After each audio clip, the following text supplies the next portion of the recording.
Krishna guys. তো কালকে যাচ্ছি আমরা অযোধ্যা রাম মন্দিরে, প্লাস আরও অনেক প্লেসে যাব। টোটাল আমাদের 15 দিনের ট্যুর। আমাদের প্রীতি জিনিসপত্র গুছাচ্ছে।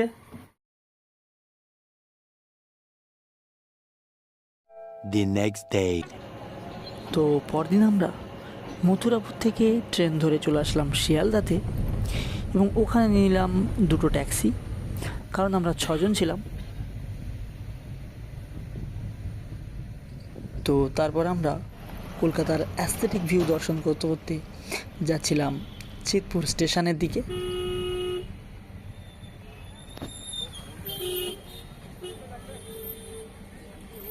তো অবশেষে আমরা পৌঁছে গেলাম কলকাতা চিতপুর স্টেশন।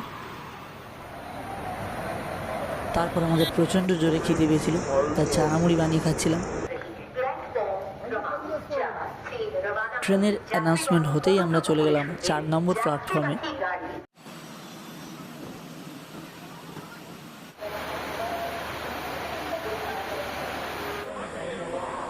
তো আমার 21 আর ওর 22 নম্বর সিট পড়েছিল। অবশেষে আমাদের যাত্রা শুরু হলো।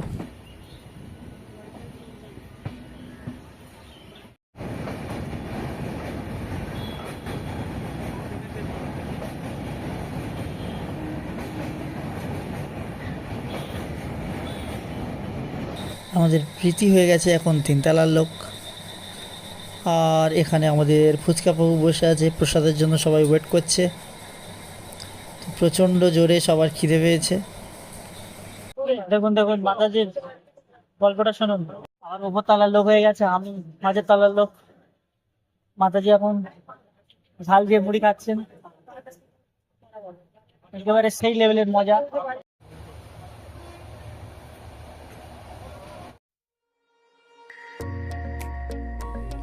তো এখন আমরা ঝাড়খণ্ডের মধ্যে প্রবেশ করেছি।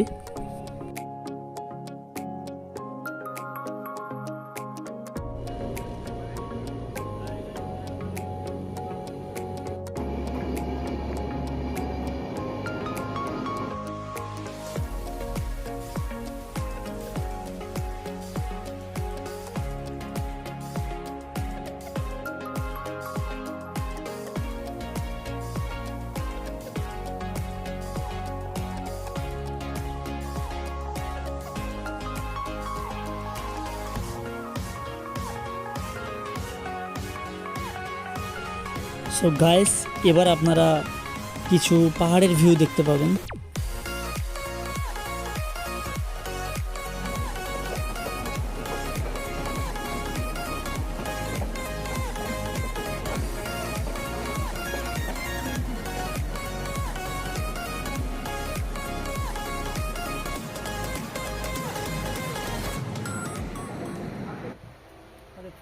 তো অবশেষে চলে এসছে আমাদের দুপুরের প্রসাদ। আর যিনি সার্ভ করছেন উনি হলেন সজল প্রভু, উনি হচ্ছে আমাদের ট্যুরের রান্নি।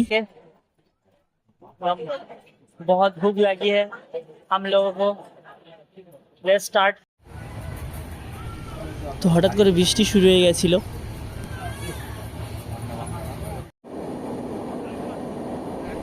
তো এটা অনেকে বুঝতে পারেনি, এটা হলো একটা টানেল, তার মধ্য দিয়ে আমাদের ট্রেনটা যাচ্ছে আর কি, তাই একটু অন্ধকার লাগছিল।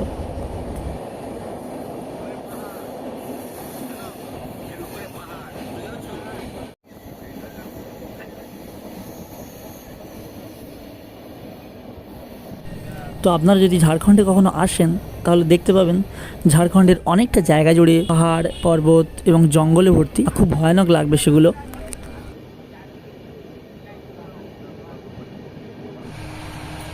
তো অবশ্যই আমাদের সন্ধে নামলো। সো গুড নাইট এভরিবডি, আবার দেখা হচ্ছে কালকে।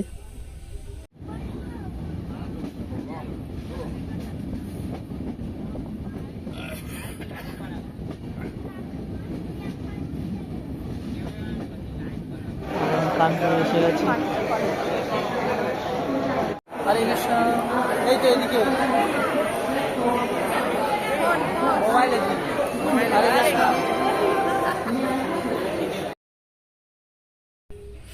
এগুলো হলো আমাদের কিচেনের জিনিসপত্র। তো আমরা স্টেশনের কাছাকাছি আরিয়াবার্থ নামে একটি হোটেলে ছিলাম। এই হচ্ছে আমাদের রুম। প্রভু তিলক করছেন। আমাদের এই রুমে আছি, আমাদের সজল প্রভু রান্না করছেন, খুব সুন্দর রাঁধুনি। ও প্রভুর হাতের কাজ খুব সুন্দর। ওকে, সবাই কাজ করছি, লুকিয়ে লুকিয়ে খাচ্ছি। তো আমরা বিকেল হতেই বেরিয়ে পড়েছি লবকুশের জন্মস্থান এবং বাল্মীকি মুনির আশ্রমে। তো যেতে যেতে আমাদের চোখে পড়ল রাস্তার দুই ধারে সুন্দর সুন্দর চিত্রগুলোর দিকে।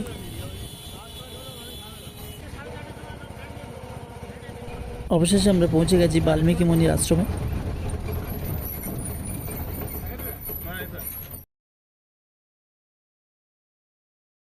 পৌঁছে গেছি বাল্মীকি মুনির আশ্রমে। এটা হচ্ছে বাল্মীকি মুনির আশ্রম।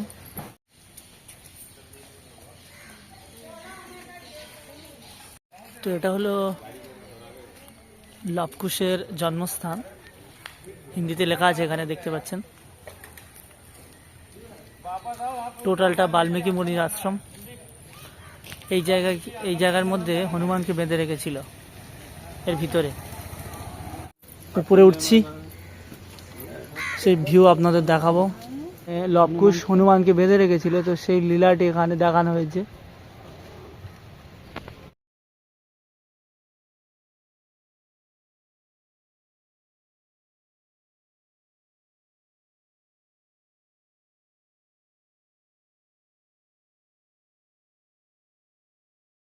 वो जगह है, इसी जगह पे उन्होंने रामायण लिखी, शिव जी को साक्षी करके तब रामायण की रचना किए थे। वही स्थान है ये स्थान है, राम को जी। रचना करा है। जी हाँ, बाबा को प्रणाम करो, अपना जो बाबा की भेंट सेवा हो, अपना सेवा करो। आदमी आएगा ना, और 60 आदमी आएगा।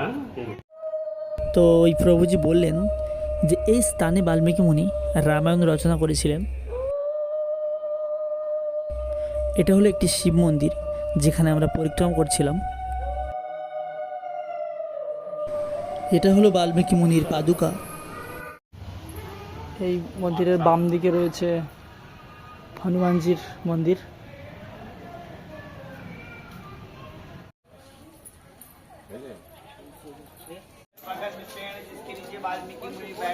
প্রভুজি এখানে বলছেন যে এই জায়গাটায় দীপদান করা হয়।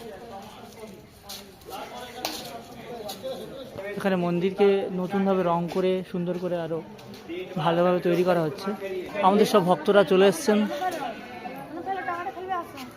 তো এটা সেই প্লেস যেখানে সীতা দেবী পাতাল প্রবেশ করেছিলেন।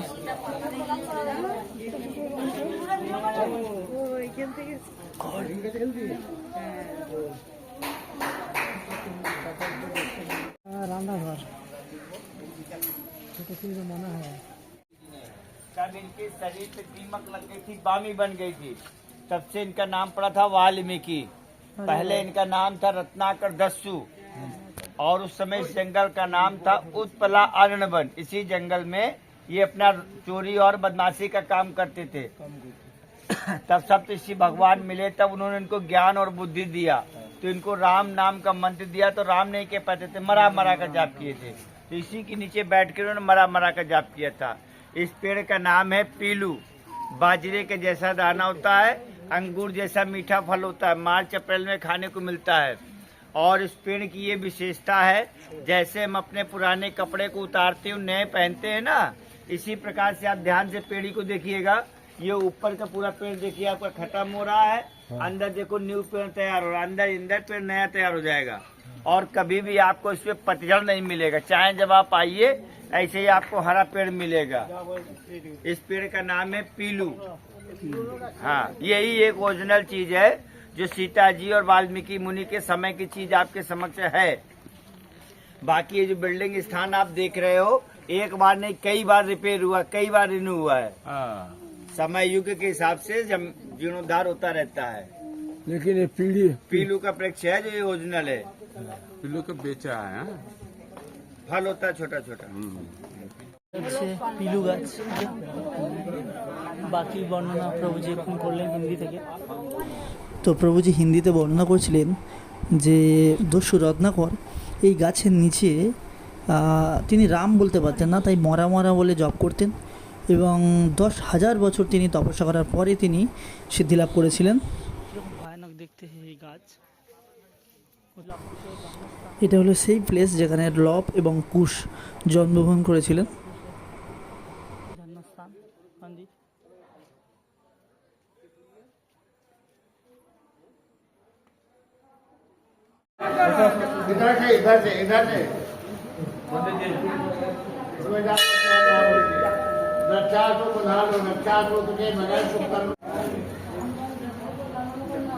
हनुमान जी की मंदिर है, इधर 3 बार परिक्रमा करना पड़ता है।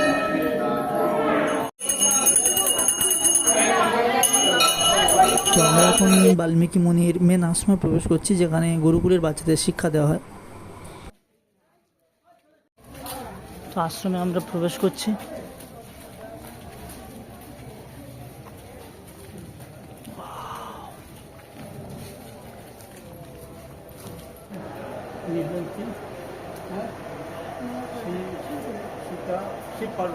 শিব পার্বতী।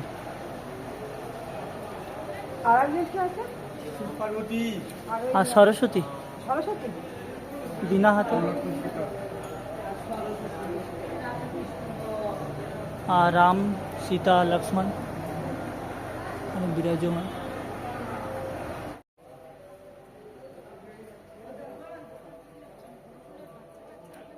ও সবগুলো তো ক্যাপচার হচ্ছে।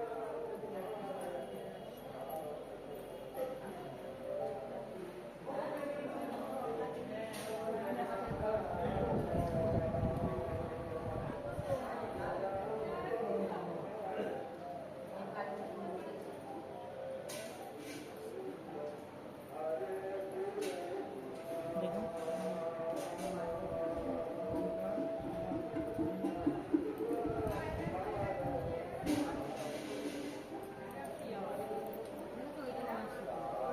মা সীতা দেবী এবং লকুশ, নিচে লকুশ আশীর্বাদ প্রদান করছে।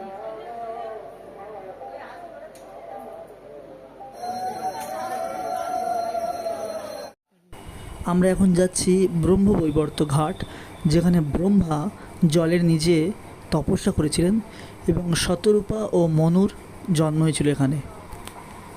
আমার স্ত্রী আছে, স্ত্রী আর বাবা।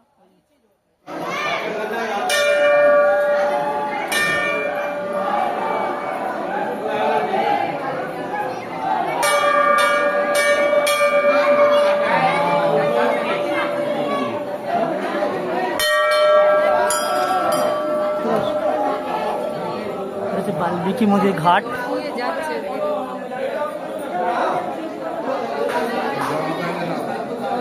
নদীর ওপরে উঠবো।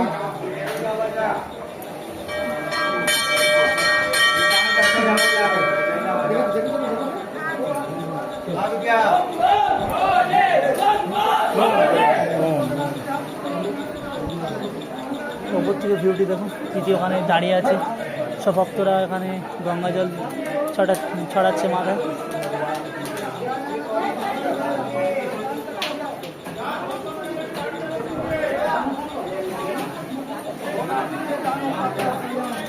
भगवान की जय हो, जय हो। अपने पितरों के नाम से दान देते जाओ, अपने पितरों के नाम से। यही आने का महत्व होता है यहाँ पे। नहीं मिलता, दान ऐसा करो उसका काम में लगे। 1 रुपये 2 रुपये। चलो चलो चलो आगे बढ़ो देखे देखे चलो आगे बढ़ो, आगे बढ़ो।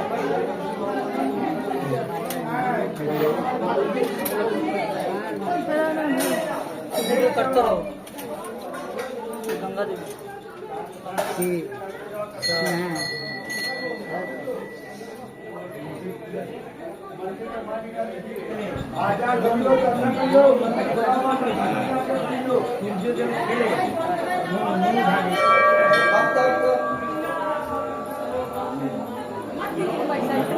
হরে কৃষ্ণ। তো আরেকটা মন্দিরে ছোট ছোট বানর দেখতে পাচ্ছি, ছোট্ট ছোট্ট, সাবধানে। এই অন্ধকার মানে খেলা করছে ওরা অ্যাকচুয়ালি। বন্ধ হয়ে গেল, আর কিছু করার থাকবে না। চলুন দেখি একটু একটু দেখি আমি সাইড দিয়ে নিবো। হয়ে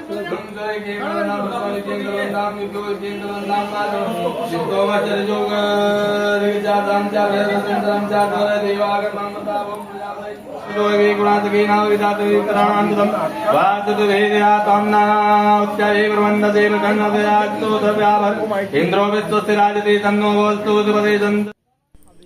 তো তারপর আমরা ওখান থেকে বেরিয়ে গিয়েছিলাম ধ্রুবটিলা। এটি হচ্ছে ধ্রুব মহারাজের জন্মস্থান।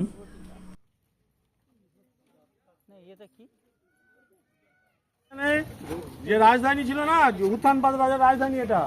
এখন ধ্রুব মহারাজ এখানে ছিলেন, রাজত্ব করেছিলেন, আর তপস্যা করেছিলেন সেই মধুবনে। তপস্যা করার পরে আবার চলে এসেছিলেন এখানে।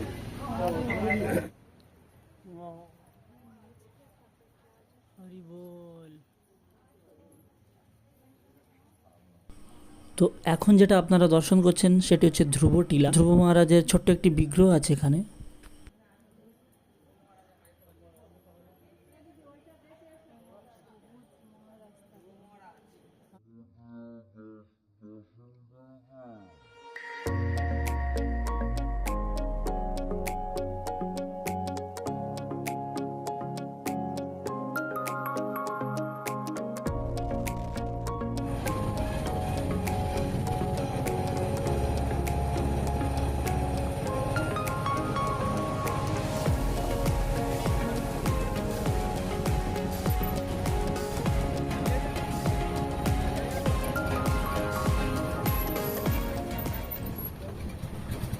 তো এখন আমরা প্রবেশ করব কানপুর ইস্কন মন্দিরে।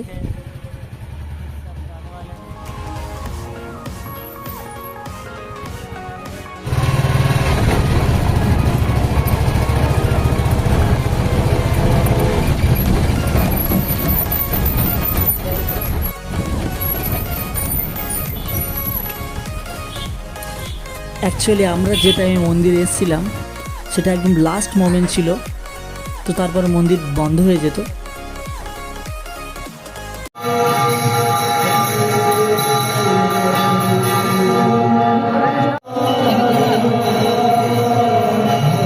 খুব অল্প এবং কোয়ালিটি টাইম স্পেন্ড করেছিলাম কানপুর ইস্কন মন্দিরে।